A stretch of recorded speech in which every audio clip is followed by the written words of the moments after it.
A racist police officer stops and harasses a black woman without realizing she's the police commissioner's daughter. When the truth comes out, it not only shocks the officer but completely upends the situation. What happened next? This story will keep you on the edge of your seat. The city's night sky had deepened into a dark blue, with only faint yellow streetlights scattered across the quiet roads. Emily Carter, a 32-year-old black nurse, drove her old sedan home after an exhausting shift at the Central Hospital.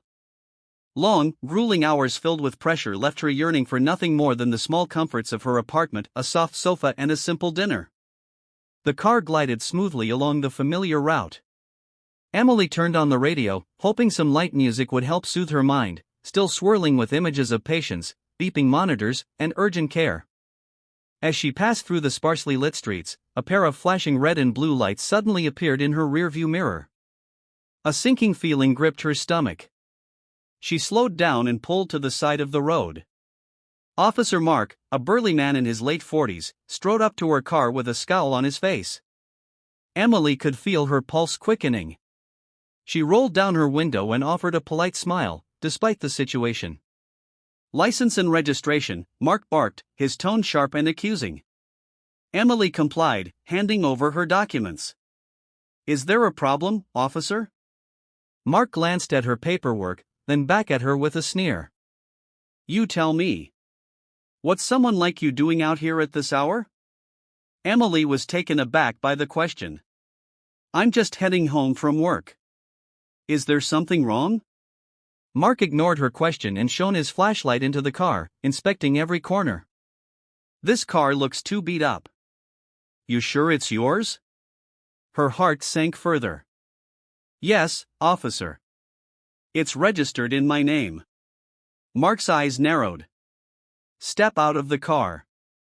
Emily hesitated. "Is there a reason, officer? Have I done something wrong?" Mark's voice grew harsher. "Did I stutter?" "I said, step out of the car." Realizing it was better not to escalate the situation, Emily unbuckled her seatbelt and stepped out. The cold night air bit at her skin. Mark circled her car, shaking his head as if he'd already made up his mind about her. "You match the description of someone we're looking for," he said vaguely. Emily's brow furrowed. "I don't understand. What description?" "Don't play dumb with me," Mark snapped. "You people think you can get away with anything." Emily's chest tightened. "I haven't done anything wrong, officer. I'm just trying to get home." Mark smirked, clearly enjoying her discomfort. "We'll see about that." He began rifling through her belongings without permission, pulling out her work ID badge and holding it up. "Emily Carter, huh? You some kind of nurse?" "Yes, I work at Central Hospital," she replied, her voice steady despite the anger bubbling inside her. Mark scoffed. Well. Aren't you just a model citizen?" Emily clenched her fists, struggling to maintain her composure. "If I'm not under arrest, may I leave now?" Mark stepped closer, invading her personal space. "Not so fast. I'm not done here." Just as the situation seemed to be spiraling out of control, another patrol car pulled up. Out stepped Officer Johnson, a younger, more composed officer. He approached with a concerned expression. "What's going on here, Mark?" Johnson asked. "Just doing my job," Mark replied defensively. This one looked suspicious. Johnson glanced at Emily, then back at Mark. "Suspicious how?" "She's a nurse heading home from work." Mark bristled. "You don't know who she really is." Johnson sighed. "And you do?" "Let's check her ID and run it through the system properly." Reluctantly, Mark handed over Emily's ID. Johnson walked back to his car to run the information. A few tense minutes passed before he returned. "She's clean," Johnson announced. "No record, nothing suspicious." "Let her go." Mark's face twisted in frustration. "You can't trust these people. They always have something to hide." Johnson's eyes hardened. "That's enough, Mark. We're here to enforce the law, not abuse it." Emily watched the exchange, her emotions a mix of relief and anger. Johnson turned to her with an apologetic look. "You're free to go, ma'am. I'm sorry for the inconvenience." She nodded, too shaken to respond. As she got back into her car, Mark muttered under his breath, "This isn't over." Emily drove away, her hands trembling on the wheel.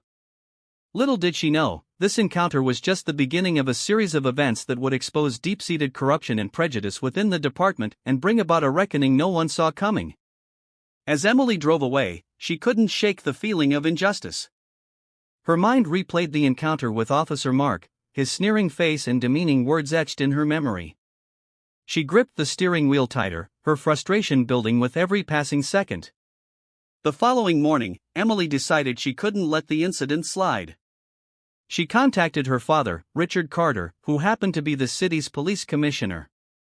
Richard was a stern yet fair man, deeply committed to reforming the police department and rooting out corruption.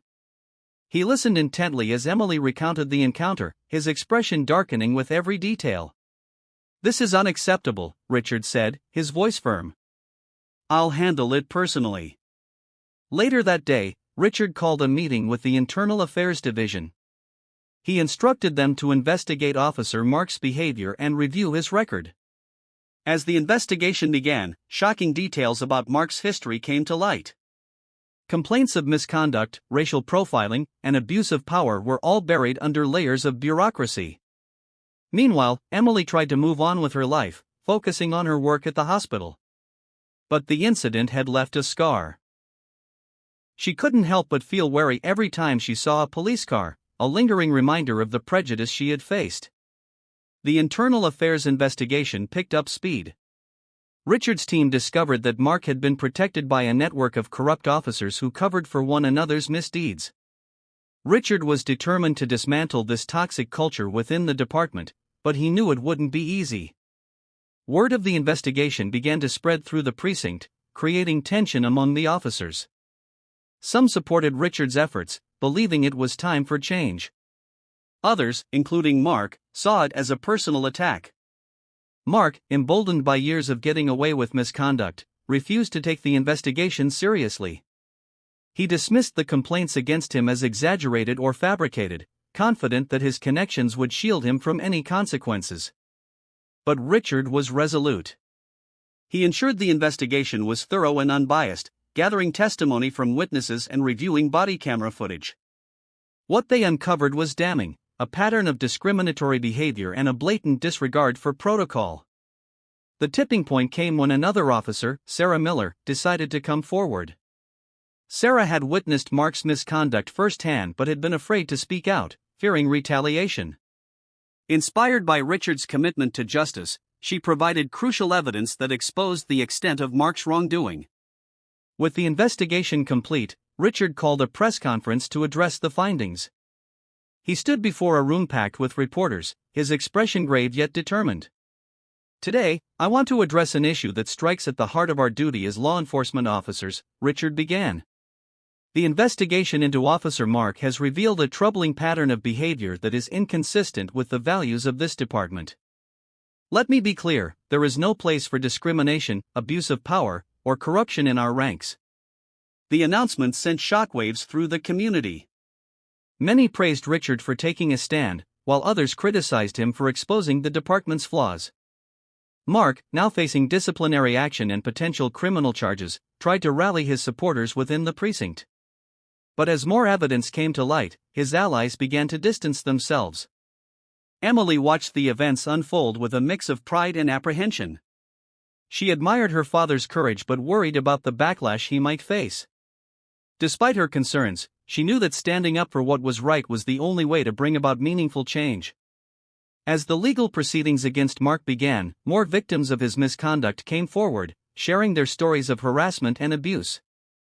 The community rallied around them, demanding accountability and reform. Mark's trial became a focal point for discussions about systemic racism and police accountability. Activists, community leaders, and ordinary citizens came together to advocate for policies that would prevent future abuses of power. In the end, Mark was found guilty of multiple charges, including misconduct, racial profiling, and abuse of power. He was sentenced to prison, a rare but significant victory in the fight for justice. Richard used the momentum from the case to implement sweeping reforms within the department. He established new training programs focused on de-escalation and bias awareness, created an independent oversight committee, and introduced issues of systemic racism and inequality. Emily partnered with local organizations, giving speeches and sharing her story to inspire others to take a stand against injustice. Her experience became a symbol of resilience and the power of speaking out. Meanwhile, Richard's reforms began to take root in the police department. Officers underwent mandatory training sessions to address implicit bias and build stronger community relationships. The Independent Oversight Committee held regular meetings to review complaints and ensure transparency. These changes slowly began to rebuild trust between law enforcement and the community. The precinct, once divided, started to heal. Officers like Sarah Miller became leaders in promoting accountability and fairness, encouraging their colleagues to embrace the new standards. Younger recruits, inspired by the changes, brought fresh perspectives and a commitment to serving the public with integrity. Emily's journey also led her to connect with other victims of police misconduct. She organized support groups and workshops, providing a safe space for people to share their experiences and work toward healing. Her efforts gained national attention, earning her recognition as a changemaker in the fight for social justice. One day, as Emily was speaking at a community event, a young woman approached her. "Thank you for everything you're doing," she said. "Your story gave me the courage to speak out about what happened to me." Emily smiled, her heart swelling with hope. "You're not alone," she replied. "Together, we can make a difference." The ripples of Emily and Richard's actions extended far beyond their city. Other police departments began to adopt similar reforms, inspired by Richard's leadership and the success of his initiatives. The case against Mark became a landmark moment in the broader movement for police accountability, sparking conversations across the nation about the urgent need for change. For Emily, the experience was a powerful reminder of the strength that comes from standing up for what's right, even in the face of adversity. Her journey was not without challenges, but it proved that one voice could ignite a movement and that justice, though often delayed, was worth fighting for. The Carter family's story became a testament to the power of resilience, courage, and the unwavering belief in a better future. And while the fight for equality and justice continued, their efforts left an indelible mark, showing that change was not only possible but inevitable when people came together to demand it.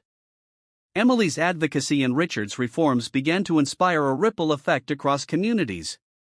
News outlets covered their efforts extensively, highlighting not only the flaws in the system but also the potential for meaningful change when individuals took action. The story became a rallying cry for marginalized communities and those seeking justice. Richard, though burdened by the challenges of his role, continued to push for deeper reforms within the department. He held town hall meetings, inviting citizens to share their concerns directly with him and his team. These sessions were often emotional, as people recounted their own experiences with police misconduct, but they were also cathartic. They gave the community a voice and reaffirmed Richard's commitment to accountability. One evening, during one such meeting, a young man named Jamal stood up to speak. His voice trembled as he described an encounter he had with Officer Mark several months prior. "He stopped me for no reason, searched my car, and called me names I'll never forget," Jamal said, his eyes welling with tears. "I thought no one would believe me. But seeing what you've done gives me hope." Richard nodded solemnly, his heart heavy with the weight of Jamal's story. "I'm sorry for what you went through," he said. "I promise we're working to ensure no one else has to experience that." Emily, who often accompanied her father to these meetings, approached Jamal afterward. She placed a comforting hand on his shoulder. "Your story matters," she said softly. "By speaking out, you're helping to create change." Jamal smiled faintly, his courage renewed. As the months passed, the department began to see tangible results from Richard's initiatives. Complaints of misconduct decreased, and community police relations began to improve. Officers who had once resisted the changes started to recognize their value, acknowledging that the old ways had only bred mistrust and hostility. Emily's advocacy work also flourished. She collaborated with educators to develop school programs that taught young people about their rights and how to engage with law enforcement safely. These programs aimed to empower the next generation while fostering mutual respect and understanding. Despite the progress, the journey was far from over. Emily and Richard faced resistance from those who were unwilling to change. Threats and backlash became a part of their lives, but they remained undeterred, drawing strength from the support of their community and the knowledge that their efforts were making a difference. One particularly poignant moment came when Sarah Miller, the whistleblower who had exposed Mark, was honored at a citywide event. She received an award for her bravery in standing up against corruption. As she accepted the honor, Sarah spoke about the importance of accountability and the need for systemic reform. "It's not easy to speak out," Sarah said, her voice steady. "But silence allows injustice to thrive. If we want to build a better future, we have to confront the uncomfortable truths of the present." Her words resonated deeply with everyone in attendance, including Emily. After the event, the two women shared a quiet conversation. "Thank you for what you did," Emily said. "It couldn't have been easy." Sarah shook her head. "It wasn't. But people like you and your father made it worth it. You reminded me why I joined this profession in the first place, to serve and protect, not to intimidate and harm." Their bond became a symbol of the alliance needed to bring about change, citizens and officers working together for justice and equality. As the years went by, the Carter family's efforts continued to inspire others. Emily's story was shared in classrooms, documentaries, and conferences. Richard's reforms became a model for other cities, proving that even deeply ingrained systems could be changed with determination and integrity. The scars of the past remained, but they served as a reminder of how far they had come and how much further they still needed to go. Emily and Richard knew the fight for justice was a marathon, not a sprint. But they also knew they were not running it alone.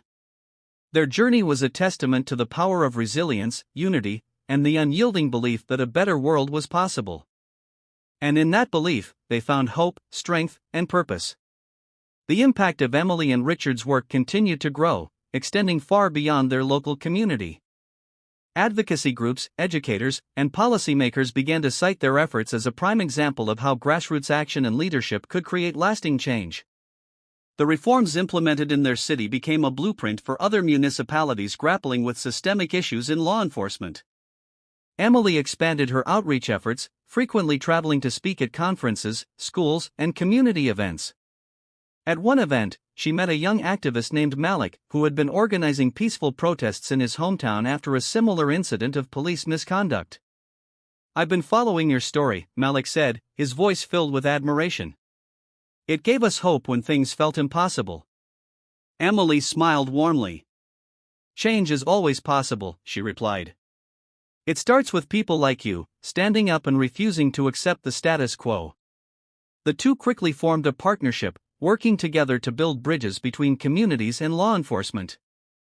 Malik's energy and passion complemented Emily's thoughtful approach, and their collaboration became a powerful force for change. Meanwhile, Richard faced ongoing challenges within the police department. Some officers still resisted his reforms, claiming they were too restrictive or that they undermined their authority.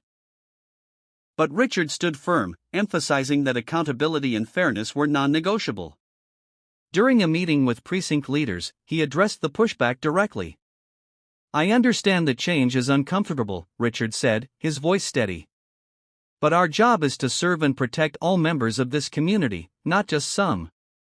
If we're not willing to hold ourselves to the highest standards, we have no right to ask for the public's trust." Slowly but surely, more officers began to embrace the changes. Younger recruits, in particular, appreciated the emphasis on integrity and community engagement. They saw the new policies not as restrictions, but as tools to build stronger relationships with the people they were sworn to protect. One of the most significant milestones came when the city held its first Community Police Unity Day, an event organized by Emily and Malik. It featured open forums, workshops, and activities designed to foster dialogue and understanding between officers and residents. The turnout was overwhelming, with people from all walks of life coming together to share their experiences and ideas. During the event, Emily gave a heartfelt speech about her journey and the importance of collaboration. Change doesn't happen overnight, she said. It takes time, effort, and the willingness to listen to one another. But when we come together, we can achieve things we never thought possible. Her words resonated deeply, leading to the passage of legislation aimed at promoting transparency and accountability in law enforcement across the country. Back in their city, Richard decided to retire after decades of service. At his retirement ceremony, he addressed a room filled with colleagues, community leaders, and his family. "I'm proud of what we've accomplished," Richard said, his voice filled with emotion. "But the work doesn't end here. It's up to all of us to keep pushing for justice, fairness, and equality. Together, we can ensure that the progress we've made continues for generations to come." As Richard stepped down, Sarah Miller was named the new police commissioner, a testament to her bravery and commitment to reform. Emily stood beside her father, her heart swelling with pride. She knew that his legacy would live on, not just in the changes he had implemented, but in the countless lives he had touched. Emily's journey was far from over. She continued to advocate for change, collaborate with activists like Malik, and inspire others to stand up against injustice. Her experience had taught her that while progress could be slow and difficult, it was always worth fighting for. And so, with renewed determination, Emily carried on, knowing that the fight for justice and equality was a lifelong endeavor. Together with her allies, she vowed to keep pushing forward, one step at a time, toward a brighter and more just future. Emily's advocacy continued to evolve, reaching more corners of the country and even gaining international attention. She was invited to speak at global human rights conferences, sharing her journey and the steps her city had taken to reform its police department.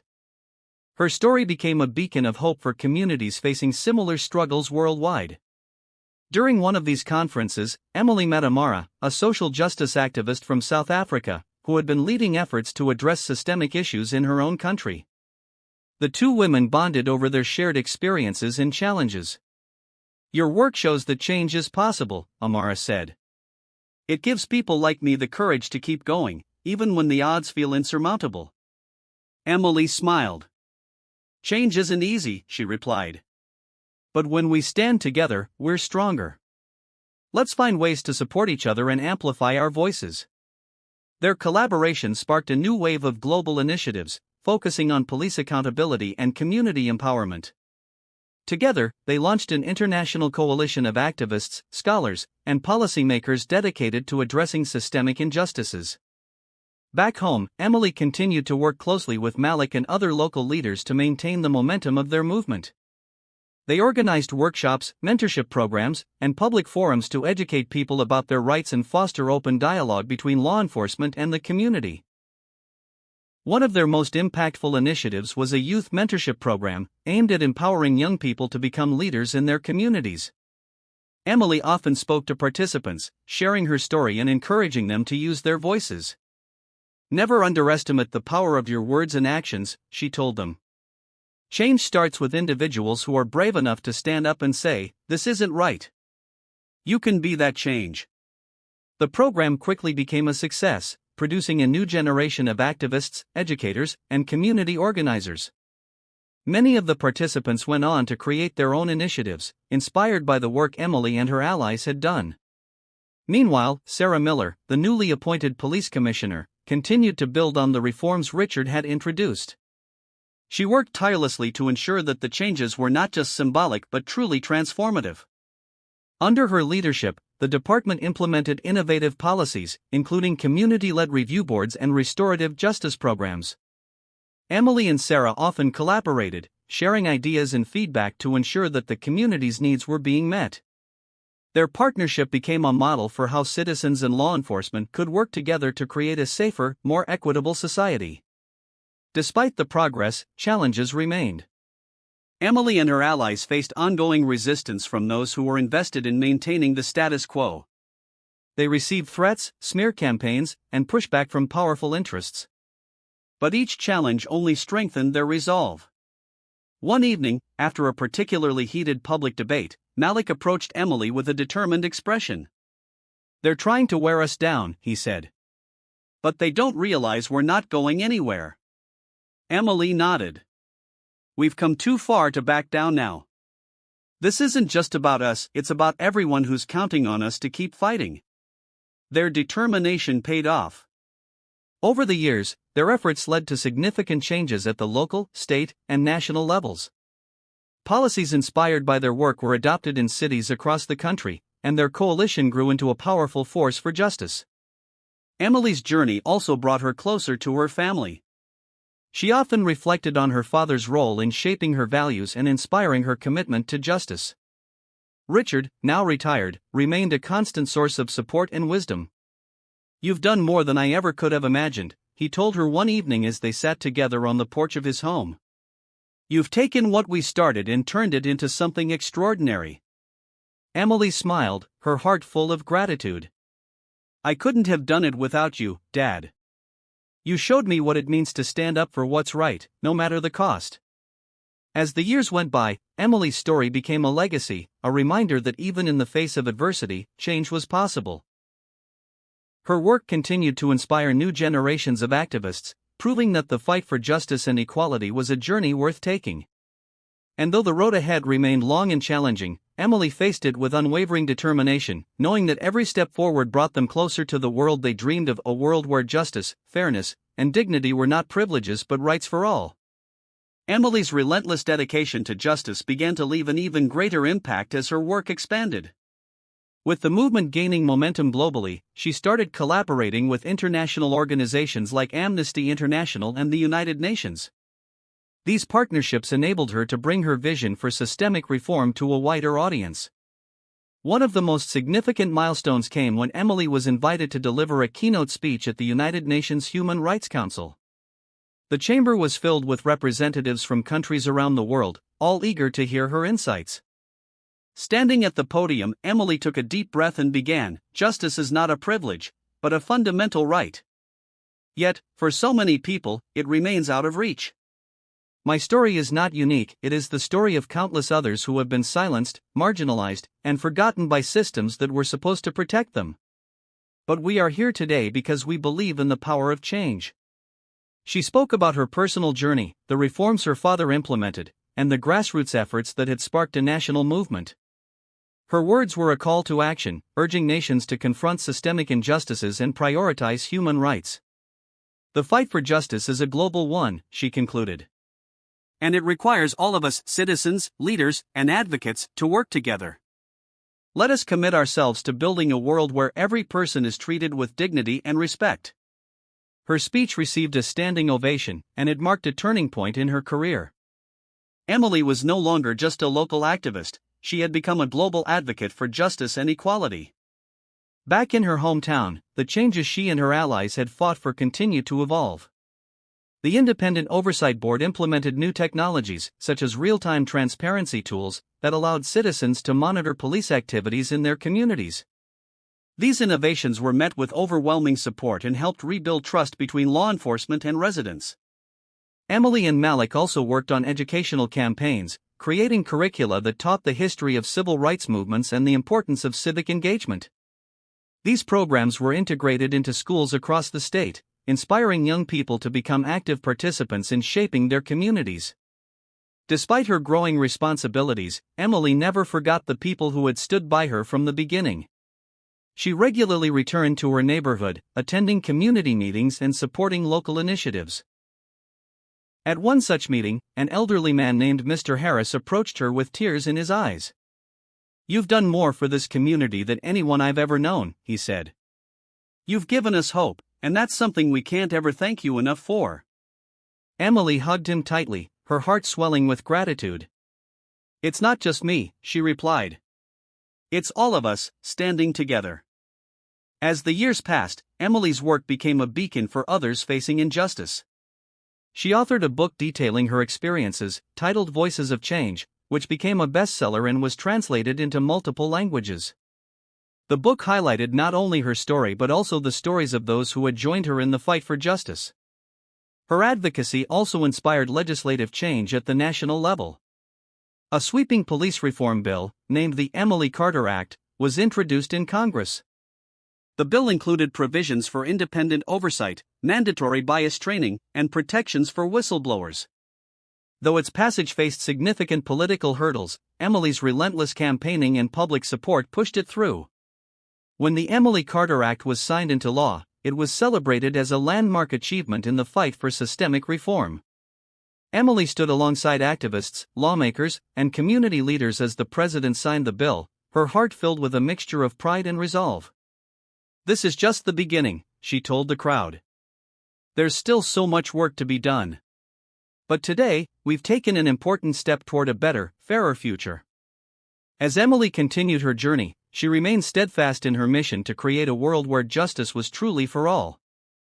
Her legacy was not just the changes she had fought for, but the countless lives she had touched and inspired. And as the movement she helped build carried on, Emily knew that the seeds of change would continue to grow, shaping a brighter tomorrow for generations to come. Emily's life became a testament to the power of resilience and the importance of collective action. Her tireless efforts not only reformed institutions but also created a shift in societal attitudes. Conversations about justice, accountability, and equity became central topics in communities, classrooms, and government chambers. One of Emily's most ambitious initiatives was the creation of the Justice Now Foundation. This organization was designed to provide legal assistance to victims of systemic injustice, fund community-led reform projects, and offer educational programs to empower underrepresented voices. Malik became a co-director of the foundation, bringing his passion for grassroots activism to the organization. The foundation quickly gained traction, attracting support from philanthropists, activists, and everyday citizens who believed in its mission. Emily and Malik worked together to expand its reach, opening regional offices across the country and partnering with international organizations to address global issues. Through the foundation, Emily established a fellowship program that trained young activists and advocates. These fellows, known as Justice Ambassadors, received mentorship, resources, and opportunities to lead initiatives in their communities. The program became a pipeline for the next generation of changemakers, ensuring that the movement for justice would continue long after Emily's time. Meanwhile, Emily's personal journey brought unexpected joys. Despite the challenges of her work, she found love and support in Jordan, a civil rights lawyer she met during one of her speaking engagements. Jordan's calm demeanor and unwavering commitment to justice complemented Emily's fiery determination. Together, they became a powerhouse couple, advocating for change while building a life filled with mutual respect and shared purpose. As Emily's story continued to unfold, she was often invited to reflect on the journey that had brought her to this point. During a televised interview on a major news network, the host asked her what kept her motivated in the face of so many obstacles. Emily paused, her gaze steady. "It's the people," she said. "Every story I hear, every hand I hold, every person who tells me they feel seen and heard for the first time, it reminds me why this work matters. Change is slow and hard, but it's worth it because it's about building a world where everyone has a fair chance, where dignity and justice aren't reserved for a few, but guaranteed for all." The interviewer nodded, visibly moved. "And what's your vision for the future?" Emily smiled softly. "A world where movements like mine don't need to exist anymore because justice isn't something we have to fight for, it's just how the world works." Back in her hometown, Emily's legacy began to take tangible form. The local government announced plans to build the Emily Carter Center for Justice and Equality, a community hub dedicated to education, advocacy, and support for underserved populations. The center was envisioned as a space where people could access legal resources, attend workshops, and connect with others committed to creating change. At the groundbreaking ceremony, Emily stood with her family, Malik, and other key figures from the movement. As she addressed the crowd, her voice carried the weight of the journey they had all shared. "This center isn't about me," she said. "It's about us, all of us, who dared to believe that we could make a difference. It's a symbol of what we've accomplished together and a reminder that the fight for justice is ongoing. Let this place be a beacon for those who seek hope and a catalyst for those who demand change." The crowd erupted in applause, their cheers a chorus of unity and hope. As the years passed, Emily continued to advocate for justice while also taking time to nurture her personal life. She and Jordan built a home filled with laughter, love, and the occasional heated debate about policy and strategy. They supported each other through every challenge, knowing that their shared commitment to justice was both their life's work and their greatest bond. Emily's influence stretched across generations. She became a mentor to young leaders, a collaborator with seasoned advocates, and a trusted advisor to policymakers. Her work was celebrated in books, documentaries, and even a feature film that chronicled her journey. But Emily remained grounded, never losing sight of the community that had been her foundation. She often returned to the streets where it all began, walking alongside neighbors, friends, and allies who had stood with her through the darkest times. As Emily looked back on her journey, she felt a profound sense of gratitude, not only for the progress they had made but also for the people who had joined her along the way. Her story was a reminder that change was possible, even in the face of overwhelming odds, and that the fight for justice was a collective effort that transcended individual struggles. And though her work was far from finished, Emily knew that the seeds of change she had planted would continue to grow, nurtured by the countless hearts and minds she had inspired. Emily's life entered a new chapter as the fruits of her efforts continued to blossom. The Justice Now Foundation flourished, expanding its scope to address intersectional issues such as gender equity, climate justice, and access to education in underserved communities. Under her leadership, the Foundation's annual Summit for Change became one of the most influential gatherings for activists, policymakers, and thought leaders worldwide. One of the most impactful projects spearheaded by the Foundation was the Community Rebuilding Initiative. This program focused on cities and towns deeply affected by systemic injustices, bringing together law enforcement, educators, healthcare providers, and residents to create tailored solutions for their unique challenges. The initiative was hailed as a revolutionary approach to rebuilding trust and fostering collaboration at the grassroots level. Emily's partnership with Malik continued to thrive, and their combined leadership became a symbol of unity across divides. Malik's energy for grassroots mobilization paired with Emily's vision for systemic reform turned the Justice Now Foundation into a global movement. They often traveled together, speaking at universities, community centers, and international forums to inspire action and share best practices. Meanwhile, Emily's personal life grew richer with every passing year. She and Jordan found balance in their demanding schedules, supporting each other as they navigated the challenges of their respective careers. Their shared commitment to justice and mutual respect deepened their bond, and together, they became role models for others in the advocacy world. At one point, Emily and Jordan decided to take a step back from their relentless schedules to reflect on the journey so far. They spent a week in a quiet cabin surrounded by nature, disconnected from the world. During their time there, Emily journaled extensively, capturing her thoughts on the progress they had made and the work that remained. One evening, sitting by the fire, Jordan asked her, "Do you ever feel like we've done enough?" Emily thought for a moment, her eyes fixed on the dancing flames. "No," she said softly. "Because enough isn't just about what we've done, it's about what still needs to be done. But I do feel like we've given others the tools to carry this forward. That gives me hope." Their conversation reminded Emily of the importance of sustainability not just in movements but in the lives of those who lead them. When they returned, she began advocating for self-care and mental health resources for activists, recognizing that the fight for justice required resilience, both individually and collectively. Emily's efforts to promote well-being within activist communities resonated deeply. She started workshops and retreats designed to help advocates recharge and reflect, ensuring they could continue their work without burning out. These initiatives became an integral part of the Justice Now Foundation's mission, emphasizing the importance of caring for oneself while fighting for others. As the years passed, Emily continued to advocate for justice while also taking time to nurture her personal life. She and Jordan built a home filled with laughter, love, and the occasional heated debate about policy and strategy. They supported each other through every challenge, knowing that their shared commitment to justice was both their life's work and their greatest bond. Emily's influence stretched across generations. She became a mentor to young leaders, a collaborator with seasoned advocates, and a trusted advisor to policymakers. Her work was celebrated in books, documentaries, and even a feature film that chronicled her journey. But Emily remained grounded, never losing sight of the community that had been her foundation. She often returned to the streets where it all began, walking alongside neighbors, friends, and allies who had stood with her through the darkest times.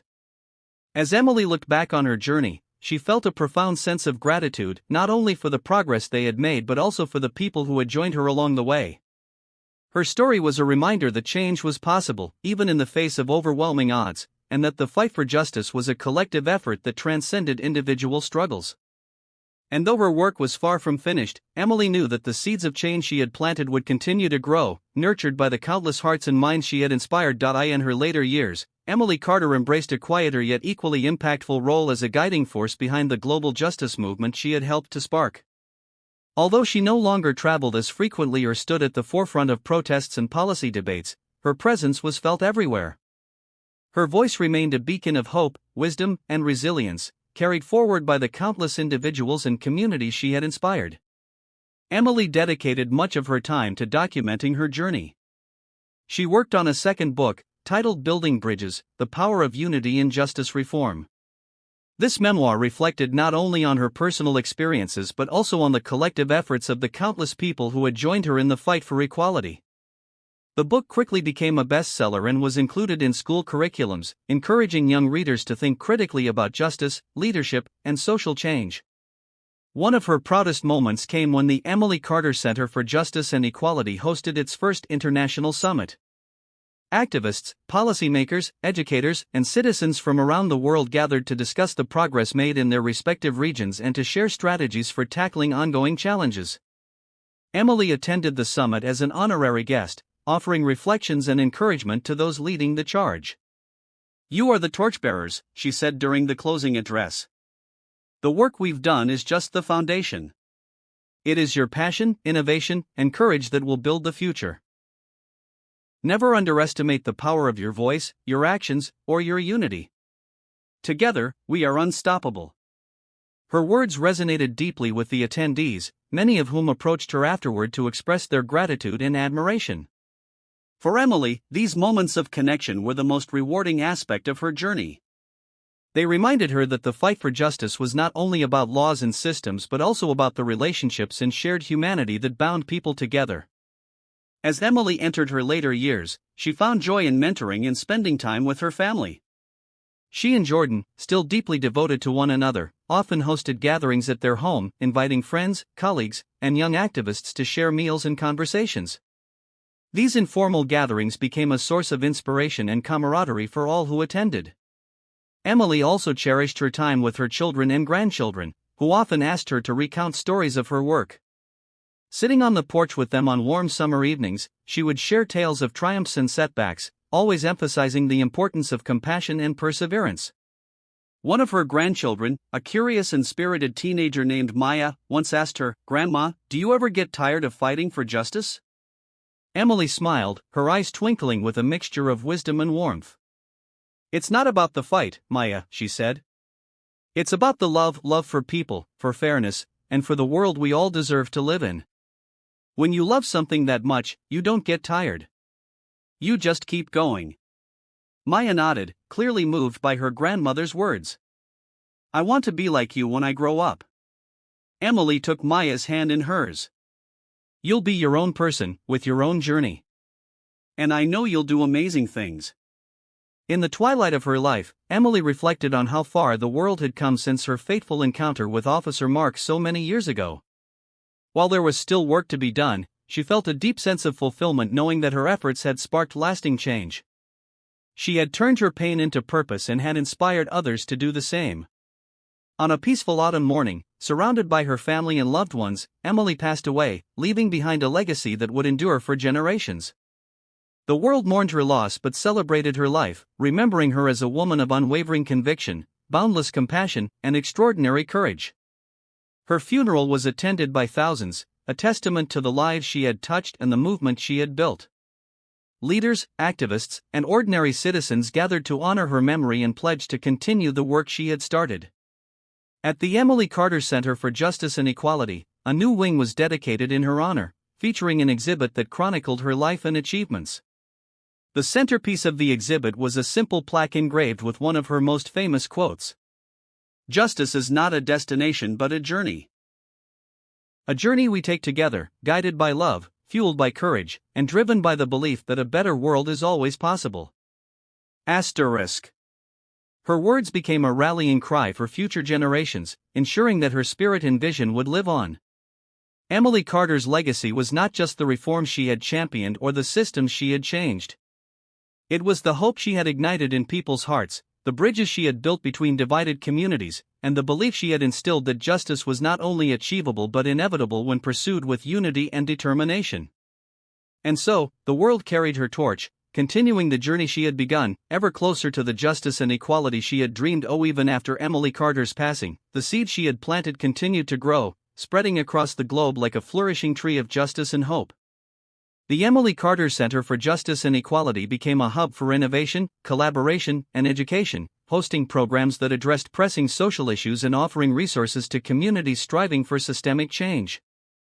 The Justice Now Foundation, under Malik's leadership, expanded its mission to include climate justice, disability rights, and economic equity.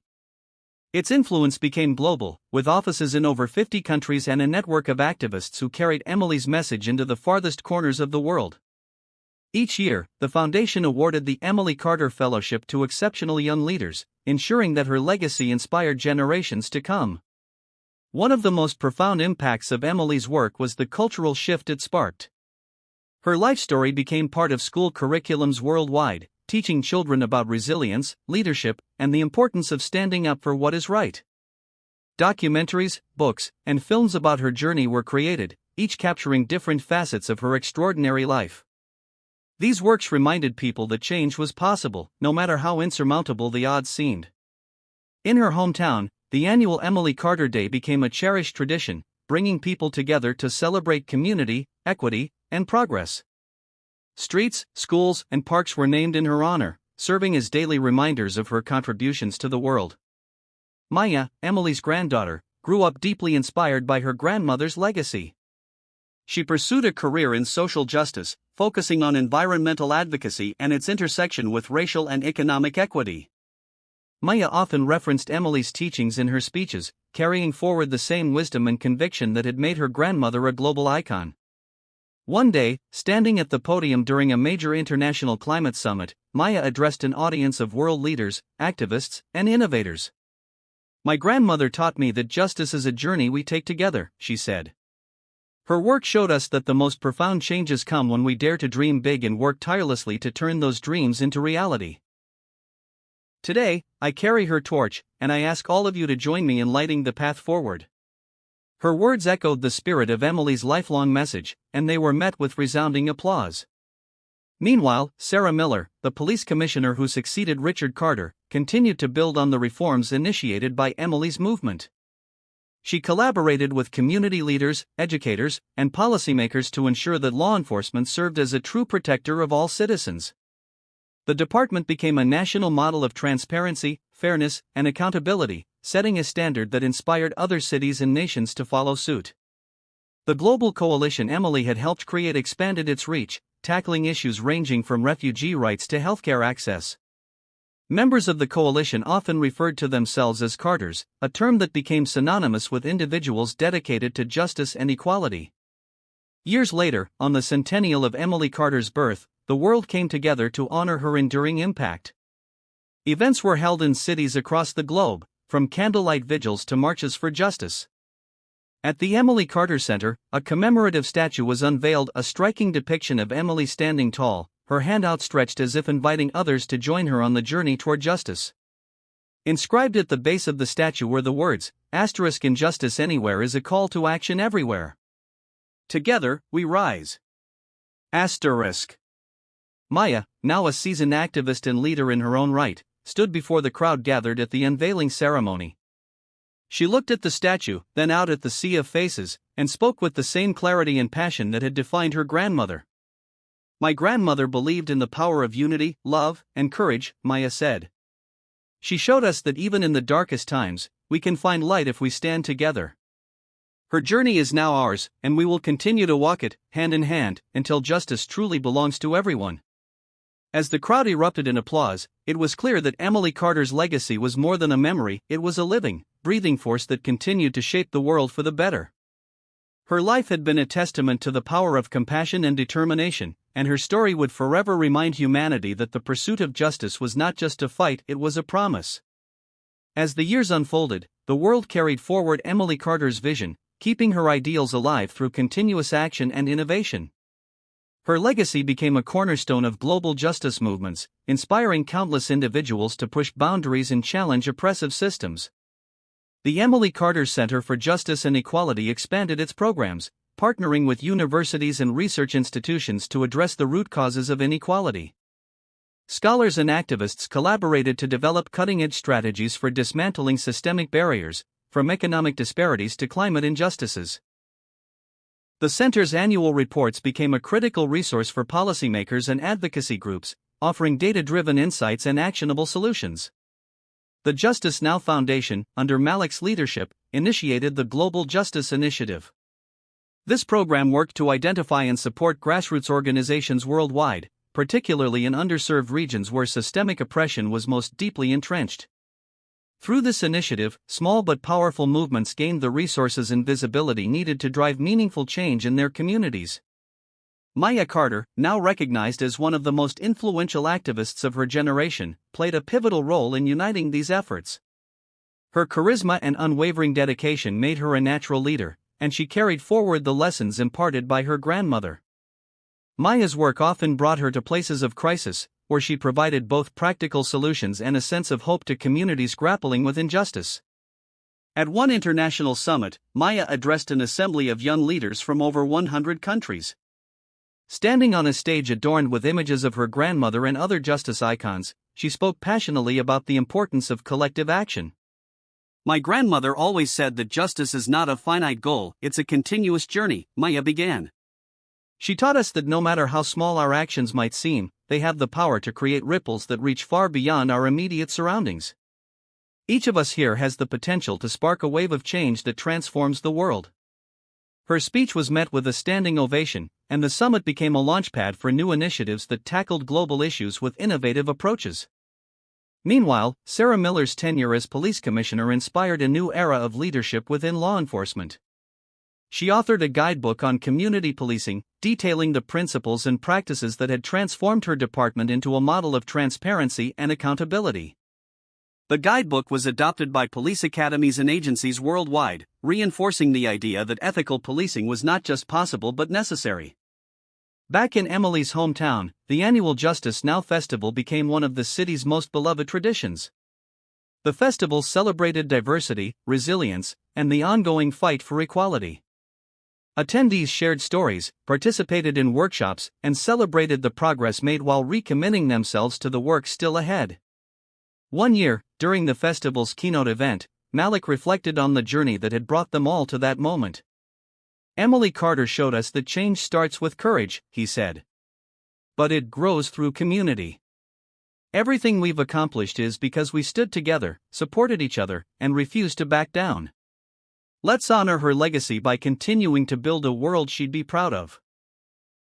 The festival concluded with a candlelight vigil held at the Emily Carter Center's gardens, where visitors could walk through an interactive exhibit showcasing milestones in the fight for justice. The evening ended with a communal promise, recited by everyone in attendance. We will rise for justice. We will act with love. We will build a better world, together. Asterisk.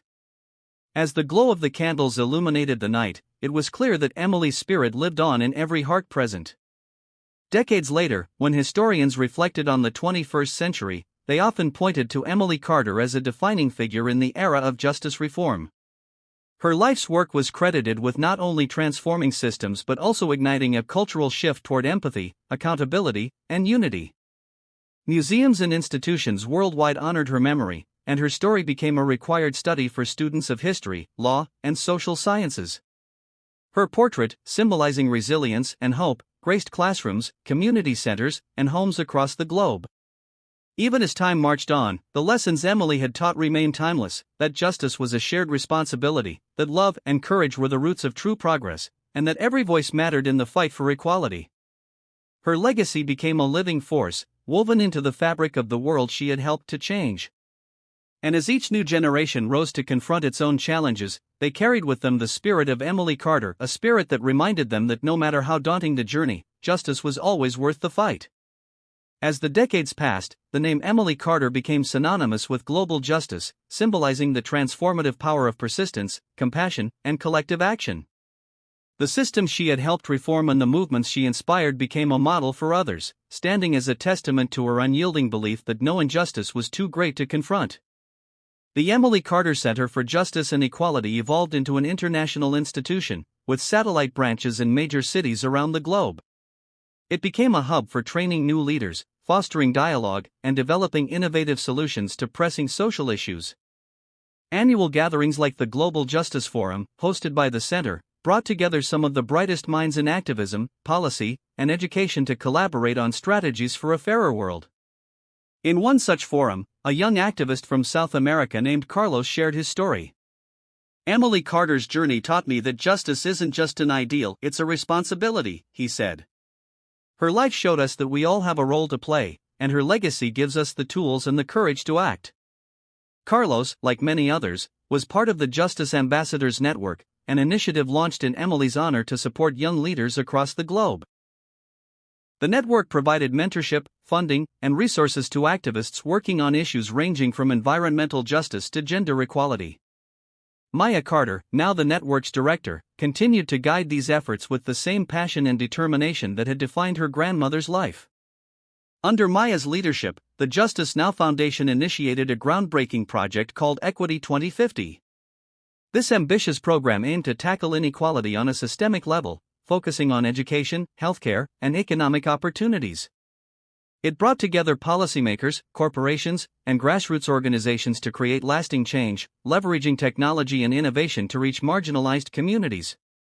One of the hallmark achievements of Equity 2050 was the establishment of digital justice platforms that allowed individuals to report injustices and seek legal aid in real time.